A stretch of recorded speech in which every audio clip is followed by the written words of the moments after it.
BMW guys are over there bitching about brake trouble. Thanks, Molly. You're a superstar. I'll see you out there. His name is Sonny, a down-and-out Formula One driver.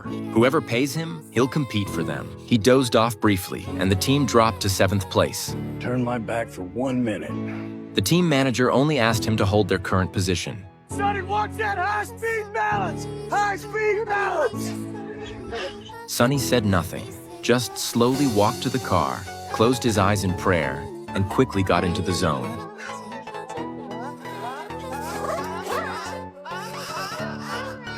The moment the car touched down, he slammed the accelerator and surged forward. As a former F1 champion, his driving skills were undeniably top tier. Ordinary racers were no match for him. Within half an hour, he had overtaken the 5 cars ahead. Only the leading BMW driver remained. Facing this BMW driver, Sonny employed psychological tactics. First, he flashed his lights repeatedly from behind to unsettle the driver. Then he made a light tap on the rear bumper, creating a sense of pressure. Next, he floored the accelerator, pulling alongside the BMW. The BMW driver, provoked by Sonny's maneuvers, lost his temper. The 2 cars began scraping against each other, sparks flying. Neither would yield. Just as a roadblock appeared ahead, Sonny timed his move perfectly and slammed on the brakes. The BMW driver, losing control, braked too late and careened straight into the grass. Can Hayes hang on? And he does! See that? That's how you race, boy! Through this series of maneuvers, Sonny secured 1st place. As dawn broke, Sonny returned to the pit lane. Now, if his teammates simply maintained their positions, their team would claim a decisive victory. Hey, lose that lead, I'll kill you. The BMW driver also pulled off the track. His entire being radiated fury, while Sonny calmly sipped his coffee, paying the man no mind. But privately, he'd already quietly armed himself. Ultimately, their team claimed victory, yet Sonny was nowhere to be seen on the podium. His sole objective was the 5,000 yuan prize money. Sonny! Just as Sonny was about to leave, the team manager extended an invitation for him to join. With him on board, the team could still clinch the championship next year. But Sonny smiled and declined. His goal was simply to claim 1st place in every race he entered, not to commit exclusively to a single team. Hey, what's one to watch? Got one! He thought his life would continue this way, rushing from one race to the next, proving himself through victories, sustaining his life with prize money. Until this day, he was planning to compete in the next Baja off-road rally when suddenly, a luxury sports car pulled up outside the laundromat. After a brief exchange where they pretended not to recognize each other, You know, you remind me of this friend I used to have. Learn to dress better. This is a Gucci suit. What's this? What do your friend do? Drove cars. Was he fast? Was it slow? Did he win? Yeah, he did. they ended up embracing. They had once been teammates on the same team, but now their statuses were worlds apart. One was a down-on-his-luck driver scraping by on race winnings, the other the owner of an F1 team. How deep in the hole are you? I'll tell you, but you have to promise not to laugh. Shoot. 350 million. Don't laugh. Impressive. When asked why he owed so much money, Ruben didn't hide the truth. Since buying the team, they'd scored 0 points in the first 2 seasons. The talented drivers had left for other teams, causing significant public backlash. As for the number 2 driver, he was still a rookie. Now only 9 races remained. If they still fail to score points, the board will forcibly sell the team per contract terms. Ruben would lose everything he owns and be saddled with massive debt. Man, sounds like you need a new board. I need a new driver. Ruben's resolute gaze shifted to pleading. Sonny was his only hope now. He'd come specifically to ask Sonny to return to F1. My Rook is a phenomenal talent. Phenomenal! But he's young. You know what he lacks? Maturity. You plus him, boom! I got a team. But Sonny hesitated to agree. He'd looked into Ruben's team. It could only be described as junk. What if I told you we get an upgrade package this weekend, 6 months in development? No. Wait, I just need one of my cars across the finish line first. Fine. I love you. I'm not going back. Ruben could only produce a magazine cover photo from 30 years ago. Back then, they were hailed as the shining stars of Formula One racing. Smiling at the possibility. Both know how that is. Ruben said no more. He simply left behind a ticket to London and departed. I'm offering you an open seat in Formula One if you win. You are the absolute best in the world. These words struck deep into Sonny's heart. Sonny was plunged into confusion. Sonny felt a tiny flicker of hesitation himself. Hey, Ruben. Ever seen a miracle? Not yet. Me neither. Good to see you, amigo. He called over a waitress, seeking someone else's advice. A good friend had offered him a great job. This job wasn't about money. So what is it about? Those words struck a chord within him. It wasn't about the cash. What remained was glory and speed. At Silverstone Circuit in London, a young driver raced across the track. From battery charge to tire temperature, every parameter affected lap times. The first lap felt promising, but sudden tire lockup caused a drift. Locked it up, flat spot front left. This practice session was worse than any before. The car was called back to the pits. From the moment the flat spot appeared until he pulled off, he couldn't figure out what went wrong. Oh, there's 10,000 sensors on this thing. You can't tell me what's going on. But I'm not out there, am I? So I'm going to need your help on this, please. The car had hundreds of sensors, yet they couldn't pinpoint the issue. What should have been a focused practice day was disrupted when the team manager's wife brought their child to play, even letting the kid sit in the race car. $150 million jungle gym. So cute. We just let her drive. Can't be any worse. But compared to the team's performance, he was more concerned about his own future. If the owner sold the team, he'd have nowhere to go. To prevent the new owner from replacing him, he must prove his worth now. 2 seasons without a single point, yet the team principal still rallied morale. But when he turned around, he spotted an unwelcome visitor. Who is that asshole? He's with me. At the same time, I seized this opportunity to fulfill the dream I never achieved in my youth. When Joshua saw me wearing a helmet, he thought I was here to replace him as a driver. Joshua, your seat is safe, okay? Son is here for the audition. After Ruben explained, everyone was shocked to learn I was here for an interview. After all, I was far too old. The team leader had previously recommended 8 drivers. Ruben had rejected them all. Now he brought the 9th one himself. Respectfully, and I cannot condone we spend our only test day giving your long-lost teammate an audition. Gaspar, you misunderstand. We're not auditioning him. He's auditioning us. I began critiquing the race car. Kate didn't look too pleased. Joshua was full of doubt about my skills. Everyone seemed to look down on me. I felt a bit angry too. How about we set a reasonable target? Give me the same setup as him. If I can't post a lap time within a second of JP's, then I will promptly see myself out. And you're free to take a shot at lucky number 10. 10? 10. 10. After briefly familiarizing myself with the track and the new steering wheel, Ruben gave me an encouraging look. Once everything was ready, I climbed into the cockpit. After 30 years, I touched the familiar steering wheel once more. That familiar sensation returned.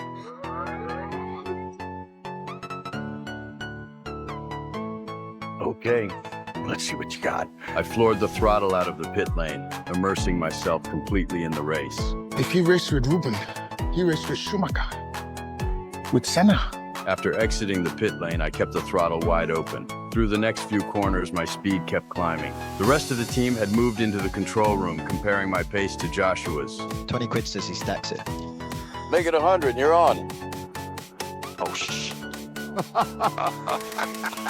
So, yeah, this is Hugh Nickleby, your race engineer. Good morning, Hugh. How are my tire temps looking? Yep, almost one, end of the lap. You should be good to push. The tire temperatures gradually rose, reaching peak performance. I started to get serious, but at the very first sharp corner, the car spun out of control.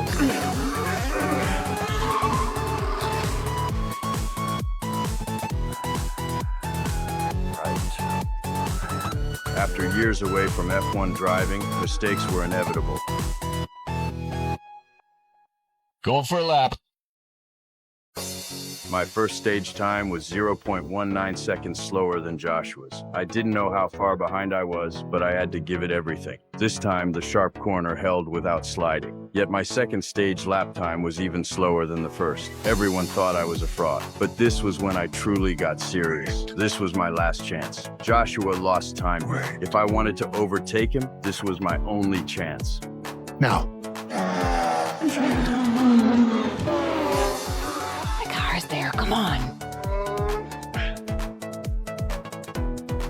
He's gaining. Ah, shit. But a sudden bump sent the car into a spin. Even slamming on the brakes, I still crashed into the wall. A race car worth over $100 million nearly crashed to pieces, but luckily Sonny emerged unscathed. Everyone rushed over. I mean, had something. But definitely snappy in the high-speed corners. Unpredictable in the lows. Had trouble with the rears, turns 14, 16. His offhand commentary hit the nail on the head about the car's issues, something Joshua could never pull off. Lubin didn't get angry about the crash. He felt choosing Sonny for his team was the best decision he'd ever made. But Joshua started worrying that his position as lead driver might be taken. He now needed to use the remaining races to attract attention from other teams. But with no results in the past 2 months, his mother noticed his anxiety. Focus on you. You can spend your whole life worrying about other people, but your time is right now. Still love it? Of course I still love it. And remember what your father used to say. Put your head down and drive. Sonny, however, was remarkably relaxed. The team's announcement of his signing spread through the media, flooding the racing world with news about him, including his past experiences. Had it not been for that accident in Spain, he would undoubtedly be a shining star in F1. Yet from that moment on, he vanished from Formula One, appearing only in other racing categories. Even during his most destitute period, he drove taxis for a time. After a 30-year hiatus, he unexpectedly joined a team with 0 points. Joshua despised him intensely. At the press conference, Sonny remained silent throughout, leaving all speaking and answering to Joshua. He made no effort to hide his hostility. In terms of new teammates, I think it's really wonderful that Apex are giving second chances to the elderly.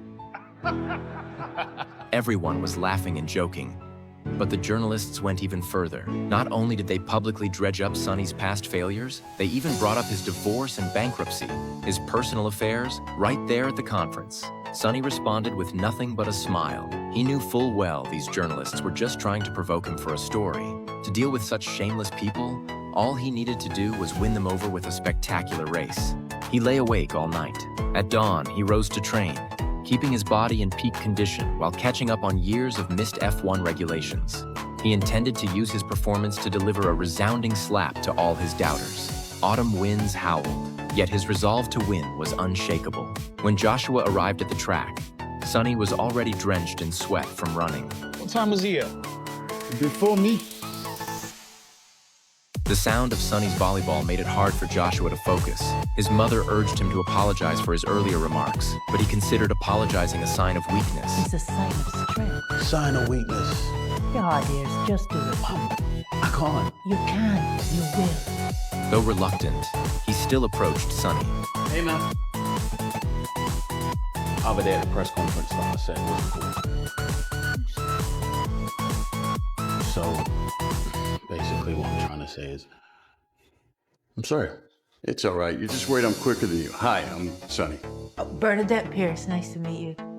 Pleasure. It's all good. I'll see you out there. Ruben inquired about Sonny's condition. Sonny replied he was fine, but he knew Ruben was more nervous than he was. Great. Great. What are you doing here, Sonny? This marked his return to F1 racing after many years. Given his age, he should have been a veteran. But when the race began, all the cars were already moving, while he remained frozen in place. Hang on, I got power trouble. It's start mode, Sonny. Start mode on. New car? Do read the manual. It's been a while since he was out on the track, and this race, Yes, ma'am. he's not even going to get into the race. Only then did Sonny shift into first gear and slowly catch up. His teammates started complaining. A slight delay during the warm-up lap wasn't a major issue. The control console reviewed all data, but Sonny's car showed no malfunctions. Just as all drivers gathered in the starting grid, waiting for the race to begin, Sonny arrived precisely on the dot. Cheeky shit. It's on purpose. This is actually now turning into an advantage for Sonny Hayes. And he's just made it in time. Watch out for his start. Only then did others realize his true intent. By the time he reached his starting position, the other drivers' tires had already cooled. As the 5 red lights flashed, all drivers launched forward at full speed. Leveraging the heat in his tires, Sonny's car delivered astonishing bursts of power off the line. Here comes Sonny Hayes, ladies and gentlemen, using those warm tires to carve his way through the back of the field. And if you ever need confidence in your car, it's here at Silverstone. Within just half a lap, he surged up to 7th place. Apex GP has really struggled with this car, but they brought an upgrade package this weekend. Let's see if it makes a difference as Hayes attacks Perez in the Red Bull. But once his rival's tires warmed up, Sonny's car began to tire. Cars bounce around this dirty air. I can't position to attack. His vehicle bounced through the turbulence, leaving him no chance to attack. Copy, gap is 0.9 to Perez. You're within DRS range. Should be able to take him on the next straight. Unable to outmaneuver others in the corners, he focused his efforts on the straights. Won't be able to hold him off, guys. I got no grip. This is trouble now for Apex GP. The Red Bull's tyres are now warm, and Hayes hasn't got his tyre advantage from the start anymore. Though he briefly overtook opponents, the deteriorating tire condition proved insurmountable. After several laps, he could only watch helplessly as rivals passed him. And it is! Damn. By lap 20, Joshua's car also encountered trouble. His tires had reached their wear limit. He had to pit. Oh, I'm jammed! Back up! Everything seemed smooth until the final moment. The pneumatic wrench jammed. The 7-second pit stop took twice as long as usual. The tire even crushed the pneumatic hammer. Sonny's car also encountered trouble, experiencing a spin during the race. The team immediately activated Plan B. When Sonny pulled in for a change, problems persisted. He'll be hoping these will help him hold on to his current position of P15. Front jack! Front jack does not work properly. Is it causing absolute pandemonium in the Apex GP? A jack malfunction caused a staggering 9-second delay. A top-tier team typically manages this in just 3 seconds. By the time Sonny exited the pits, he was already in second to last place, barely ahead of Joshua in last position. As Sonny's car exited the pits, it blocked Joshua's path directly ahead. When two cars from the same team approach each other, the second car typically yields to the first. But after a 30-year absence from F1, Sonny was determined to prove himself in this race. Sonny, no fighting. Who's fighting? I'm racing. Pierce on the inside, Hayes on the outside. Hayes tried to make him eat concrete up against the old pit wall there. No matter what instructions came from the pit wall, Sonny refused to yield. They're giving absolutely no quarter, no benefit to their teammate at all. They're pushing as if they're trying to win a Grand Prix. And this is the battle for last place, remember? As Joshua closed in, Sonny still didn't break. Round the final corner, it's close. They made contact. Both Apex GP cars into the gravel. And Pierce hits the barrier. Finally, at the last corner, the two cars collided. Both drivers were forced to retire. After returning, Joshua lashed out at everyone. And now we think it's cool to leave Wilco to the pit bot. Who even was that? That was me. Of course. Spotting Sonny entering, he immediately turned on him. You losing your hearing? What was that? You want to do this here? Yeah, I'd love to do this here in front of the team, right? The one that you're currently a part of. Okay, you made a mistake. It happened. A fierce argument erupted between them. The team manager stepped in to mediate, but also accused Sonny of disobeying orders. Just don't ask me to get up position. Sonny turned and walked away. Joshua clearly remained furious. He confronted Sonny directly in the corridor. You're an arsehole. You come in like an arsehole. You swan. Swans are assholes. Climbed a mountain to get here, bro. Formula One. Back home, we call that a participation trophy. Just as a confrontation seemed imminent, a swarm of reporters suddenly arrived. Joshua instantly transformed like a different person, smiling and striking poses. There's 20 other drivers still out on that track, and you're in here posing for that nonsense? Do you think any of them respect us? Do you? They need to learn that no one gets past us without a fight. No one. Sonny finished speaking and left. Only Joshua remained, maintaining a false calm. But the one under the most pressure now was Ruben. When he brought Sonny in, he hoped he could turn the tide. Yet now he had pushed him into an even deeper abyss. Funny. You think I brought you in to make my other driver quit? Sonny felt Joshua was incredibly arrogant and conceited. Ruben clapped sarcastically. The old Sonny used to be just like this, but now he couldn't withstand the board's pressure. He was utterly lost. Still, for Sonny, there were 8 matches left. Their chances remained plentiful. Instead, he asked Ruben about technical director Kate's situation. She married? Okay, stay there, in that tub of ice, until Budapest. Don't move. Finally, Sonny told Ruben, "We won't make it to the end with this car. Ruben was well aware of the problem, but the team's finances couldn't support a full upgrade of the race car. Kate was preparing for wind tunnel testing. No sooner had she begun than Sonny barged in. As an outsider, he started offering unsolicited advice, naturally drawing Kate's displeasure. I'm sorry, is there something that you wanted to discuss? Kate, you read my mind. For the sake of work, the two sat down together. He was deeply curious about Kate, the first female technical director in F1. But in Kate's eyes, Sonny was merely trying to strike up a conversation. Everyone thinks Ruben's lost it, but he's clutching at straws. They're saying maybe he lost a bet, ran over your dog. They're saying Sonny Hayes isn't a has-been. He's a never was. Her sarcastic remark left him feeling awkward, but Sonny still praised Ruben. Ruben, I love the guy. The most solid, steadfast. Said you asked if I was married. This loyal, mean, twisted, bitter husk of a man. Yeah, and he also told me about a big string of ex-wives and girlfriends. Said to avoid you like the plague. Sonny could only awkwardly begin to explain. For the record, in all my years of racing, I have never, ever hit on the team technical director. Well, now that's a huge weight off my mind. After the joke was over, Sonny started talking to Carter about work matters. Red Bull, Ferrari, Mercedes, Aston, now McLaren, all have a speed on straight line speed. Our shot is battling at the turns. I need a way to chase through the dirty air. Kate's expression instantly turned stern. As the team's technical director, being told her car design was inadequate naturally angered her. She mocked Sonny as an old-fashioned cowboy stuck in the past, clueless about modern automotive aerodynamics. The only question here is, why did Sonny Hayes come back to F1? Now, that question is extremely fucking urgent. I'll start listening to you when you finish your race.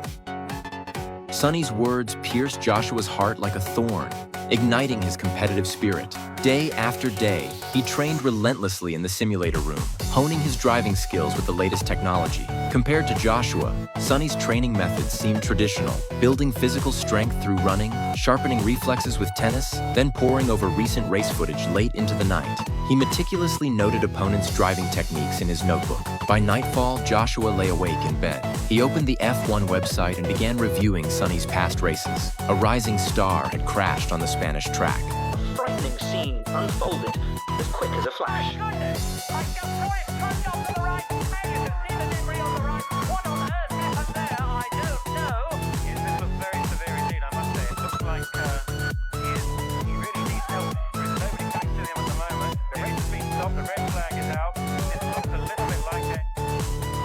Now he was reinventing himself.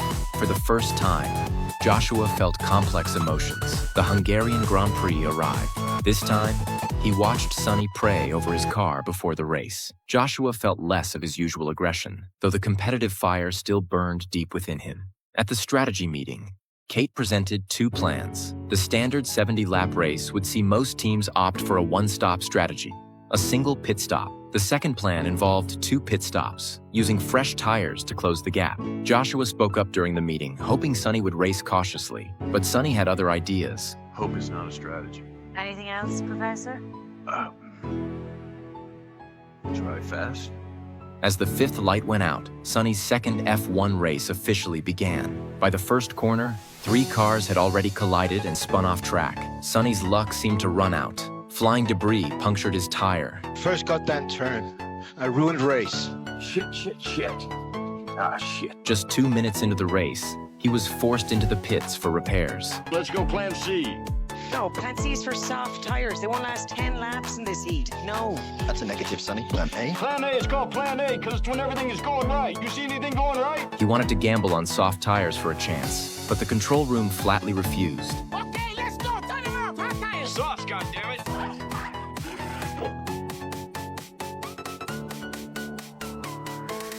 What's wrong with the car? The guy sitting in it. Are you insane? We need hot tires. Everybody here is on a one-stop